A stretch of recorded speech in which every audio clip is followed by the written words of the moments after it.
Coloquei o fone de ouvido aqui para poder fazer essa gravação. Espero que fique bem entendido o negócio aí. A questão é sobre por que assumir o determinismo exaustivo e ativo em todas as coisas, né? Primeiro, em primeiro ponto, devemos entender que, de maneira geral, a Escritura traz a ideia de teleologia, né? E essa ideia não pode ser removida da Escritura. Salomão diz em Provérbios 16:4 que o Senhor criou todas as coisas para um fim, até mesmo o ímpio para o dia da calamidade. Então, a ideia de teleologia está por toda a Escritura, Isaías 46, 9 e 10. Depois nós temos vários textos da Bíblia, onde a Bíblia vai trazer essa ideia de que Deus é aquele que causa todos os eventos, né? Então, nós temos teleologia, por exemplo, em Efésios 3:20 e 3:10, né?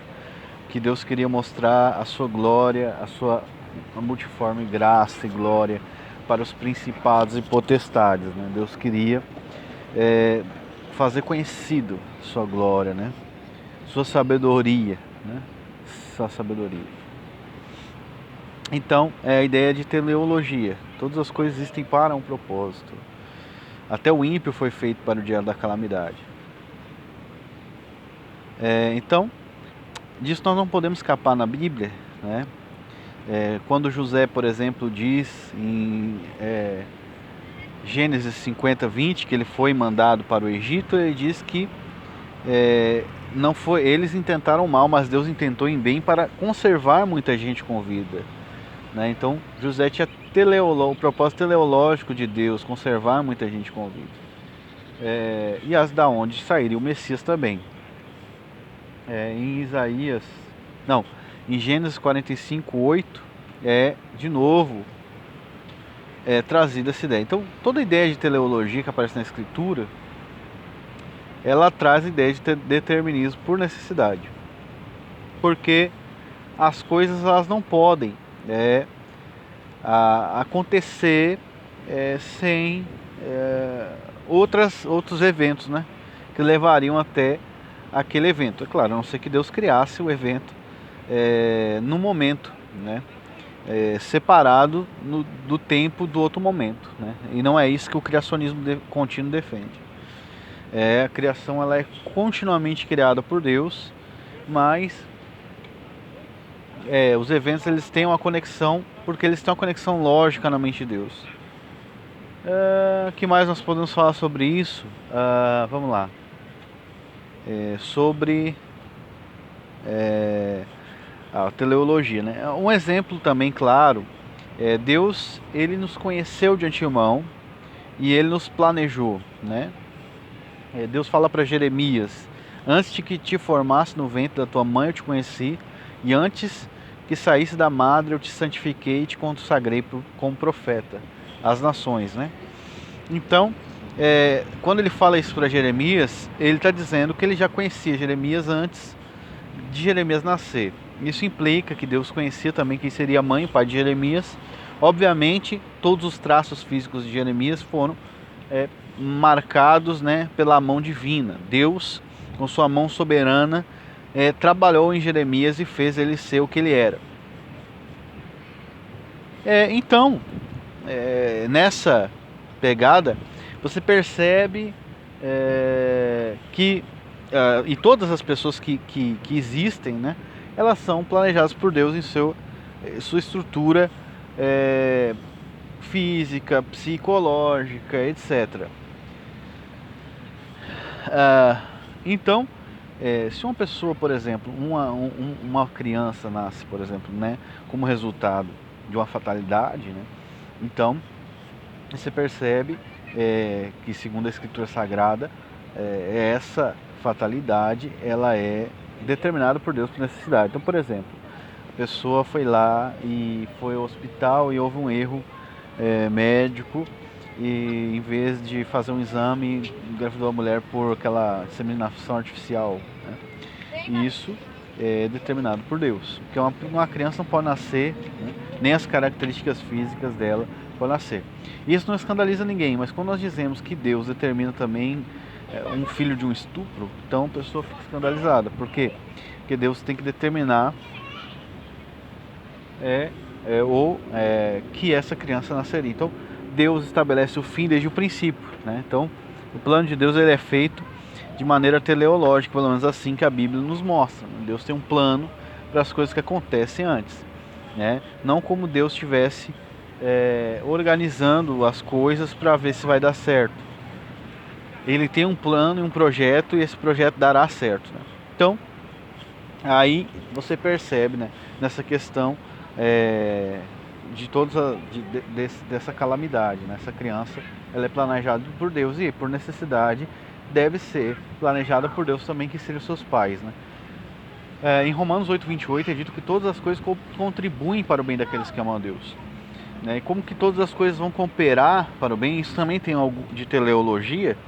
Como todas as coisas vão cooperar para o meu bem se Deus não controla ativamente todas as coisas, né?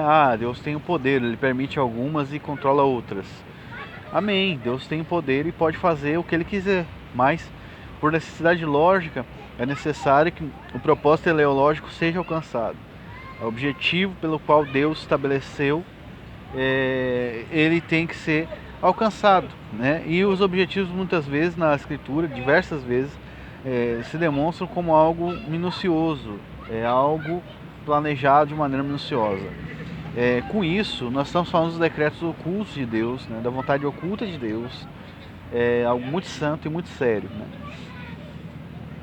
De maneira que até onde vai esse controle ativo de Deus e se ele é ativo de todas as maneiras? Bom, existem diversos textos na Bíblia que também corroboram com isso. Agora não falando só de teleologia, mas falando, por exemplo, de lógica também fala um pouco de teleologia. Em Jó, por exemplo, Satanás vem até Deus, Deus aponta Jó para Satanás e Satanás então lança a proposta de tentar Jó.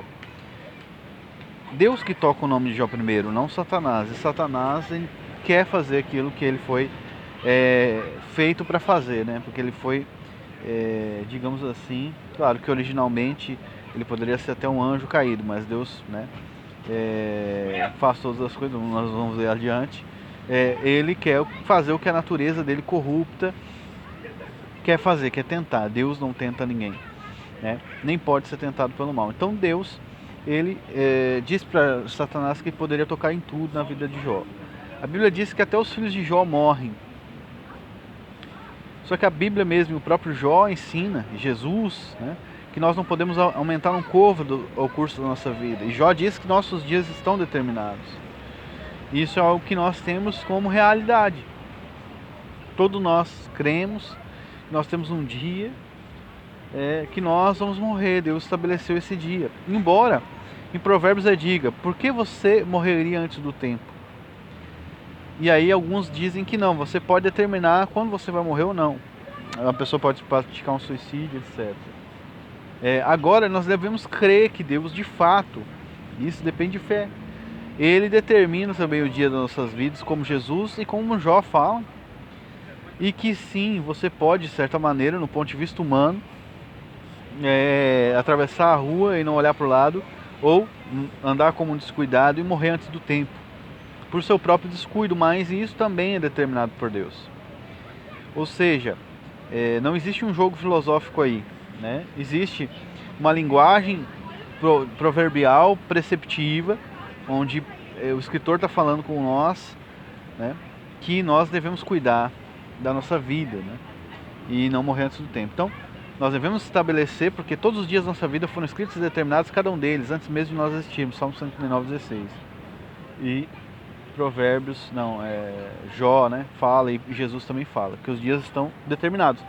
Então, voltando agora, então, estabelecendo isso, todos os nossos dias estão determinados? Sim, estão. Eles não podem passar. Não podem delimitar, não podem passar, não podem diminuir. Tá. Ok. E os mandamentos, como a gente viu ali, né, de Provérbios, ou então aquele: honra teu pai e tua mãe para que se prolonguem os teus dias na terra. Vamos lá, se uma pessoa hoje que desonra o pai e mãe se converte e se arrepende dos pecados, ela pode ter dias longos na terra? Quantas pessoas que você conhece que desonraram pai e mãe e não tem vida longa? É um mandamento com promessa referente à terra prometida, né, também. A terra que o Senhor teu Deus te dá. Enfim, mas é um mandamento com promessa de vida longa. Então você percebe, é um mandamento, é uma ordem preceptiva, mas Deus, por misericórdia e graça, estabelece de outra maneira. Porque o decreto de Deus é oculto. Então, de fato, nós não vamos ser idiotas de desonrar nossos pais e mães. Eu já agi assim muitas vezes, como um imbecil. Mas nós devemos ter a consciência também de que os nossos dias estão escritos e determinados, né? E de que é Deus que nos dá um coração de carne. É dito que quando Jesus viesse, lá em Malaquias, ou quando João Batista viesse, ele converteria o coração dos pais para os filhos e dos filhos para os pais. Ou seja, é Deus, para que eu não venha e fira a terra com maldição. É Deus que faz isso, converter o coração dos filhos aos pais e dos pais aos filhos. É Deus que faz com que o coração de uma pessoa ela se converta para as autoridades, né, que são os pais, né? Então, tem tudo isso envolvido também. Então, voltando lá sobre a questão teleológica, questão lógica, Jó, então, teve os filhos mortos pelo Satanás. A Bíblia diz, a gente pensa, né, obviamente que é Satanás, porque acontece tudo aquilo com ele. E os filhos dele estavam numa casa e morrem. Mas, e os servos dele também, né? Muitos servos morreram, e os animais morreram, né? Mas toda a alma e toda a vida está na mão de Deus, e ninguém pode diminuir os dias da vida. Então foi Satanás que fez isso ou foi Deus? Deus, ele tem o controle sobre o diabo. Interessante que no próprio livro de Jó, no capítulo 12, né, ele falando sobre Deus, né, que ele não poderia nem escapar das mãos de Deus, não poderia nem se justificar diante de Deus. Ele diz: se eu vou para frente, ele está lá. Se ele anda pelo meu lado, eu não o vejo. E daí ele fala no versículo 16: com ele está a sabedoria e a inteligência, né? Com ele está a sabedoria e o entendimento. Com ele está tanto o enganador quanto o enganado. Nas suas mãos estão tanto o enganador quanto o enganado. Ou a ele pertence, em outras versões, tanto o enganador quanto o enganado. Ou nas suas mãos estão tanto o que erra e o que faz errar. Todas essas versões estão certas. Então, quer dizer que o tentador está nas mãos de Deus. Satanás está nas mãos de Deus e Deus o controla. Aí alguém vai dizer: tá, mas até que ponto Deus o controla? Mas que incredulidade é essa? Que incredulidade é essa que não consegue crer que Deus controla Satanás ativamente e nem Jó ativamente? Então, isso é incredulidade. Porque se o texto está dizendo que está nas mãos de Deus, quer dizer que está totalmente nas mãos de Deus, né? Algo não pode sair das mãos de Deus. Então, continuando agora. Então, vamos lá. Lá em... agora falando dos textos gerais, né, alguns outros. Salmo 139:16, que nós já comentamos aqui por cima, né? Que Deus escreveu todos os dias da vida do salmista. Cada um deles foram escritos e determinados, antes que nenhum deles existisse. Normalmente, e de maneira clara e lógica, todos nós, ao lermos esse texto, olhamos para nós mesmos, para a nossa própria vida, e entendemos que Deus determina todos os dias da nossa vida. Deus escreve todos os dias da nossa vida. Cada um deles estão escritos e determinados. Isso não é uma desculpa para agir como um idiota, mas é uma segurança para nós. Nós vamos ter que decidir igual, fazer o que é certo, né? Então, qual é a desvantagem de crer que todos os dias da nossa vida estão escritos e determinados, se das duas maneiras nós vamos ser obrigados a fazer o que é certo, por dever, né? Então, não existe nada de errado nisso. Então, percebe aí. Aí tu vê a questão. O que o salmista quer dizer ali? Nós entendemos por inferência também que os nossos dias estão escritos por Deus e determinados. Salmo 139:16. Cada ato, seja bom ou ruim, foi determinado por Deus. E sim, Deus vai punir aquelas pessoas que fizeram mal. É assim que a Bíblia lida com isso. Como? Porque Deus, né, ele faz um vaso para a ira e um vaso para a misericórdia. É assim que a Bíblia lida. Então, o salmista não vê problema nenhum nisso. E nós então sempre inferimos que os nossos dias estão escritos e determinados, mas os dos ímpios também?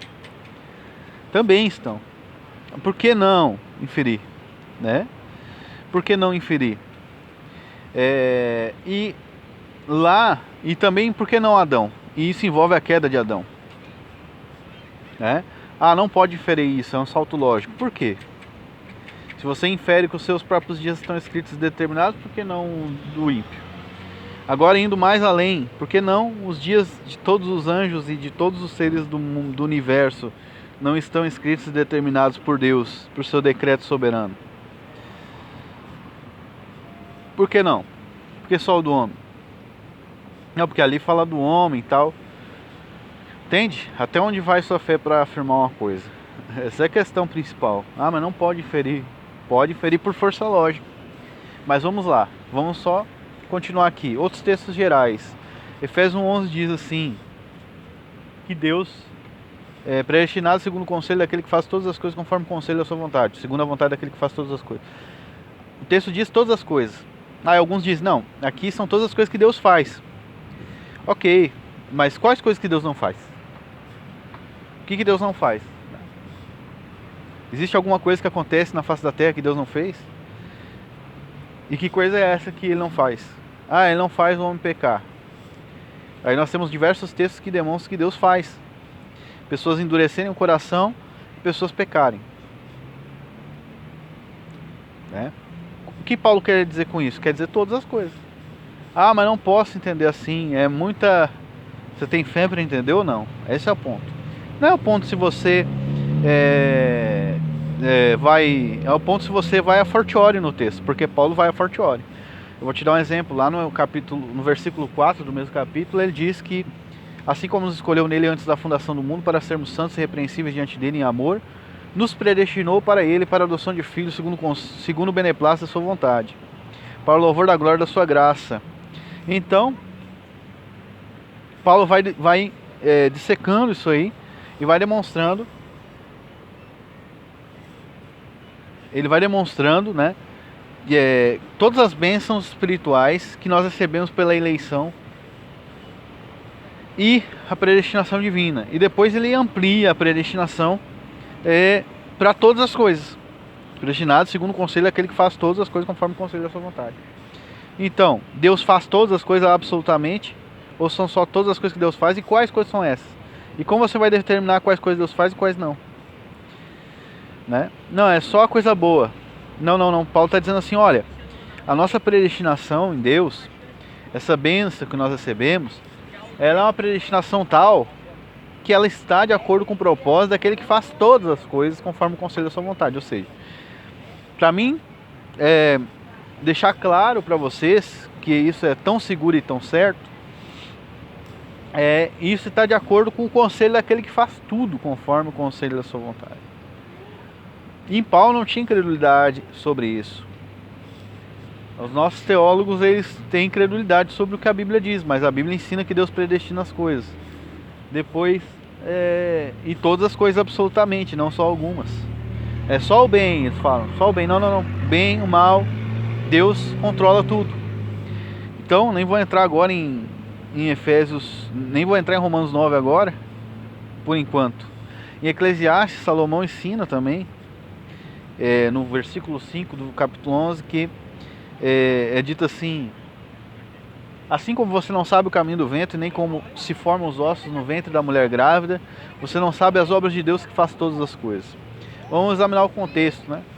O contexto está falando sobre semear e sobre colheita. Então, Salomão diz assim, olha, planta, não só uma, mas várias sementes, porque tu não sabe qual vai dar certo. Então, vai plantando, porque você não sabe. Quem olha o vento nunca vai semear, ele fala, né? Quem observa as nuvens não planta. O que ele está dizendo? Não vai trabalhar, vai, planta ali, tu vai colher. Porque você não sabe, Salomão diz, o caminho do vento, nem como formam os ossos dentro do ventre da mulher grávida. O que ele está querendo dizer com isso? Né? Ele está querendo dizer que o que Deus determinou é oculto. Então ele toma um exemplo, porque ele está falando de plantação, de chuva e de uma gravidez, né? Porque uma gravidez, principalmente naquela época, você não tinha noção, né? Se a mulher ia ficar grávida ou não. também não tinha noção como os ossos do ventre estavam se formando.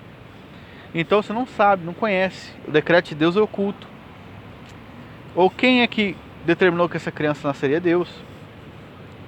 Então, também o caminho do vento, né, fala sobre o que Deus decreta de maneira oculta. Então Salomão diz assim, ó, você não sabe as obras de Deus que faz todas as coisas. Salomão amplia isso, né? Não só o vento ou a mulher grávida, mas todas as coisas mesmo. Então para Salomão, todas as coisas Deus faz. Agora, quais coisas são? Alguns vão dizer, não, só aquelas coisas que Deus faz. De novo, o que Deus não faz? O que Deus não faz? O que Deus não controla ativamente? É um disparate, né? A gente dizer que esse texto só se refere àquelas coisas particulares que Deus faz, que seriam algumas coisas boas. Sendo que Deus faz diversas coisas e decreta diversas calamidades e males na Bíblia. Então Deus, ele não é sujeito à lei, que nem o homem, né? O homem, por exemplo, ele não deve roubar, porque vai pegar o que é do outro. Mas Deus, tudo pertence a ele. Então não pode roubar. O homem não pode matar porque a vida foi dom de Deus, mas Deus, a vida é dele. Ele que dá a vida. Ele tira a hora que ele quiser. Entendeu? Se Deus ordena que alguém mate, aí a pessoa fala de Abraão lá. Mas não tem paradoxo nenhum. É simples e racional. Porque a vida pertence a Deus. Se Deus chega para Abraão, mata teu filho. A vida é de Deus. Essa é a questão. O homem não aceita que Deus seja Deus. Ele é a autoridade máxima. O homem acha que pode estar no lugar de Deus, mas nunca vai estar.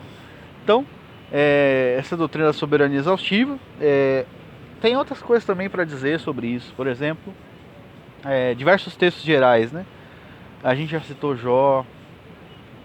Romanos 9, então, vai dizer que Deus, ele cria um vaso para ir e um para misericórdia. Então Paulo vai falar assim, inclusive ele vai falar sobre a palavra de Deus. Haveria a palavra de Deus falhada? Ou seja, aquelas promessas de Deus. Deus queria então constituir um povo e não conseguiu, né? Não, de modo nenhum, Paulo diz. Por quê? Paulo diz que a promessa de Deus não era para os israelitas de fato que eram nascidos da carne, que eram judeus, que nasceram na linhagem de Abraão. Mas Paulo diz, mas aqueles que vêm da promessa, ou seja, do Espírito. Ou seja, aqueles que são escolhidos por Deus, que não depende de descendência humana, mas da eleição divina que é soberana. Então Paulo vai falar, vai dar o exemplo, né, de Ismael e Isaac, que Ismael era filho de Abraão, e Isaac era filho de Abraão também, mas Isaac que foi escolhido, Ismael não. Embora Deus abençoe Ismael, Ismael não foi escolhido, quem foi escolhido foi Isaac. E Paulo diz assim, você percebe que Deus sempre escolhe o menor, embora Deus tenha estabelecido por lei que do maior era a primogenitura. Pega toda a história da Bíblia, Deus sempre escolhe o menor e nunca o maior. Por quê? Para demonstrar que ele escolhe quem ele quer. Essa é a soberania exaustiva. Então Deus escolhe o menor, Deus escolhe quem não é, Deus escolhe os que não são para confundir os que são, Deus escolhe os loucos para confundir os sábios. Deus sempre faz isso. Para quê? Para que ninguém chegue no céu e diga, não, estou aqui porque eu sou bom. Não. Então, Deus faz isso. Então, ali então, Isaac e Ismael, mesma situação. Isaac era filho de Abraão, Ismael era filho de Abraão. Os dois filhos de Abraão. Deus escolhe Isaac e não Ismael. E Jacó e Esaú, dois filhos de Isaac. Mas a Bíblia, daí Paulo fala, mas para que o propósito de Deus segundo a eleição se baseasse não em obras, mas na soberana vontade daquele que chama, Deus falou, o maior servirá ao menor. E daí Paulo diz assim, ó, e por isso está escrito, amei Jacó e odiei Esaú. Ou seja, Deus escolheu, os dois eram gêmeos, estavam na barriga da mãe, gêmeos, né? Não tinha uma coisa mais próxima, os dois estavam na mesma barriga. E Deus escolheu um e não escolheu outro. E Jacó também nasceu depois. Mas a questão é, Paulo diz que não depende de obra, para que não se baseasse em obra, mas na soberania, e nem uma coisa boa ou má que Ismael ou Esaú tivesse feito, mas na soberana vontade daquele que chama. Isso é graça. Então Deus escolhe um e reprova outro. Aí Paulo vai perguntar, a pergunta que todo mundo pergunta, então é injustiça da parte de Deus? E o próprio apóstolo responde, de maneira nenhuma. Por quê? Porque Deus, ele tem misericórdia de quem quer e endurece a quem lhe apraz. Ele lembra da história lá do êxodo lá de de Faraó, que o próprio Deus endurece o coração de Faraó, a Bíblia fala, para fazer os sinais e os milagres lá no povo, no meio daquele povo. E Deus fala assim, e Paulo repete em Romanos 9, para isso mesmo te levantei, para em ti mostrar o meu poder e anunciar o meu nome em toda a terra. Não é, né? Eu te levantei para isso, ou seja, Faraó foi colocado naquele lugar para um propósito de Deus, para que o nome de Deus fosse anunciado e todos aqueles sinais fossem feitos sobre ele. E Paulo fala que ele endurece a quem quer e se compadece de quem quer. Por isso não depende de quem quer nem de quem corre, mas de Deus de usar a sua misericórdia, Paulo fala. Então, novamente, por que Faraó não quis se arrepender? As pessoas pensam, não vou me arrepender porque eu tenho livre-arbítrio, Não. Deus endurece o teu coração e por isso tu não crê no Evangelho. Mas que isso é injusto? Não é injusto. Eu vou explicar mais ainda adiante. A pessoa não crê porque Deus não faz ela crer. Deus não quer que ela crê. Deus quer que ela vá para o inferno. Deus é soberano. Assim ele fez com o Faraó. Então, aí continua o texto. Por quê? Porque não pode depender de quem quer. Não pode depender da minha força. Tem que ser da misericórdia de Deus. Deus é soberano. Quem tem que ser glorificado é Deus, não eu. Então, Paulo vai continuar. O que ele vai dizer lá no versículo 17? Aí ele vai dizer, aí alguns de vocês vão me dizer, né? Por que Deus ainda nos culpa? Por quem resistiu à sua vontade? Né? E aí Paulo vai dizer, olha, não tem um oleiro direito sobre a massa para fazer de um barro um vaso para honra e outro para desonra? Então, o que era o vaso para honra naquela época? O vaso para honra era um vaso que tu botava no centro da tua casa e então você colocava um enfeite ali. Aquele era um vaso de glória, um vaso de honra, né? E o vaso de desonra era um pinico que você usava para fazer os seus dejetos ali. Isso é um vaso de desonra, é isso que ele está falando. Então o oleiro, mestre, que faz um vaso, ele tem a liberdade de pegar da mesma massa e fazer um vaso para um enfeite, um vaso para você colocar dejeto. Aí a pessoa vai perguntar, mas como assim? Por que me fizeste assim? Né? A pessoa pergunta, por que me fizeste assim? E Paulo não responde, não, você teve livre-arbítrio. Não, Paulo diz assim, não, o oleiro tem o direito de fazer isso e ele fez você assim. Porque ele tem o direito de fazer. Então ele fez você assim. Você não tem... Quem tu pensa que é para discutir com Deus? E a pessoa vai para o inferno e vai porque Deus determinou. E ainda é culpada por tudo que ela fez e o próprio Deus que fez ela assim e determinou tudo. A pessoa acha que é injustiça, mas o padrão de justiça da Bíblia não é o mesmo do homem. Porque justiça é você tirar o direito, injustiça é tirar o direito de alguém. E Paulo está dizendo que Deus tem o direito soberano de fazer o que quiser. E de fato por exemplo, se eu tenho lá um jardim na minha casa, eu plantei um jardim lá.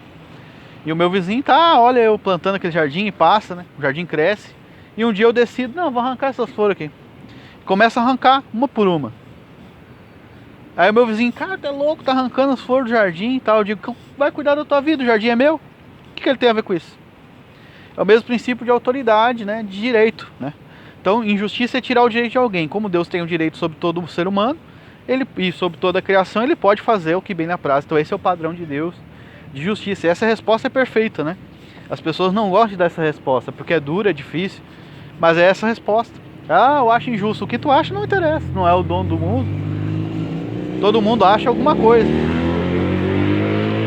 O hindu acha que é errado comer hambúrguer. Se eu vou ali comer um hambúrguer ali, ele acha que é errado. Fazer um churrasco. Então essa é a resposta da Bíblia, né? Então você percebe que as características más do barro, daquele que é mau, né? Elas não vêm dele, porque ele tem livre-arbítrio, vou fazer o que eu quero. Ele acha que né? Vem das mãos de Deus. Deus faz ele assim. Deus faz ele um vaso para ir e faz ele ser um pinico, né? É isso que ele está falando ali, para que ele seja lançado no inferno. E para que isso? Aí Paulo diz, para demonstrar as riquezas da sua glória aos vasos de misericórdia que somos nós, que Deus escolheu e chamou dentre os judeus e gentios. Ou seja, para que Deus faz isso? Porque é o seguinte, Deus não vai mostrar ira para os filhos dele. Porque nem todo mundo é filho de Deus, a Bíblia não ensina isso. Quem ensina isso é a Igreja Católica, a Bíblia não ensina. Porque João fala lá em João 12 que a todos que receberam Jesus, esses receberam o poder, o direito de serem chamados filhos de Deus, os quais não nasceram da vontade do homem nem da vontade da carne. Ou seja, não é porque eles quiseram, mas porque Deus quis. Mas de Deus, ou seja, Deus fez eles nascerem na família de Deus. E esses são chamados filhos de Deus. Então nem todo mundo é. Então, por exemplo, existe uma diferença entre um filho e uma coisa que não é filho, um bicho ou um objeto. Por exemplo, eu pego lá umas garrafas de cerveja lá e vou tomando cerveja na minha casa, guardo lá durante meses. E guardo elas ali no armário, limpo elas, deixo elas ali. E um dia eu pego meus filhos e vou dar uma volta e boto as garrafas em cima de um armário assim, bem longe, um negócio bem longe. Eu pego um rifle, aponto para cada garrafa e começo a atirar, sem nenhuma misericórdia. Por quê? São garrafas, foram feitas para... Eu guardei elas para isso. E os meus filhos, o que eles vão fazer? Vão ficar tristes? Não, eles vão ficar felizes, porque eu estou quebrando, estou ensinando eles a tirar ao alvo, mostrando quanto eu sou perito nisso. Então Deus está demonstrando um atributo que ele não poderia mostrar se não tivesse vaso de ira e né? Para nós, vaso de misericórdia, é como uma história, né? Tem que ter o vilão. Como é que vai ter a vitória do mocinho sobre o vilão? E no final, a gente sabe quem vence, né? Principalmente na história de Deus, ele vence. Então, essa é o drama bíblico. E isso já inclui determinismo exaustivo. Algumas pessoas vão dizer, tá, mas isso inclui o diabo? Primeiro ponto, a Bíblia ensina que os anjos também foram eleitos ou reprovados, né? Então Deus também escolheu eles ou não. 1 Timóteo 5:21. Então isso também inclui os anjos. Então anjos foram escolhidos e outros não. Alguns caíram. E por que eles caíram? Ah, porque o diabo foi lá, teve a ideia de se rebelar. Pode ter acontecido isso mesmo, se a tradição cristã está certa, né? Mas lá em Isaías 29:15-16 é dito que aqueles que planejam pelas costas de Deus, esses estão fazendo o que o oleiro, né? Estão achando que são que nem o que o oleiro é que nem eles. Ou seja, qual a inferência de Isaías? Isaías diz que as pessoas que planejam nas costas de Deus também são como barro na mão do oleiro. Ou seja, o diabo, se ele de fato planejou subir ao trono de Deus, ele também é um barro na mão do oleiro. E isso bate com diversos textos. Por exemplo, em Jó, ao comparar o Leviatã, né? Deus comparar o poder do Leviatã consigo mesmo, ele diz que o Leviatã ele foi criado, né, por Deus. Foi criado por Deus. Deus fez ele daquele jeito. Aí o Leviatã é uma figura do diabo. Isaías 27:1 diz que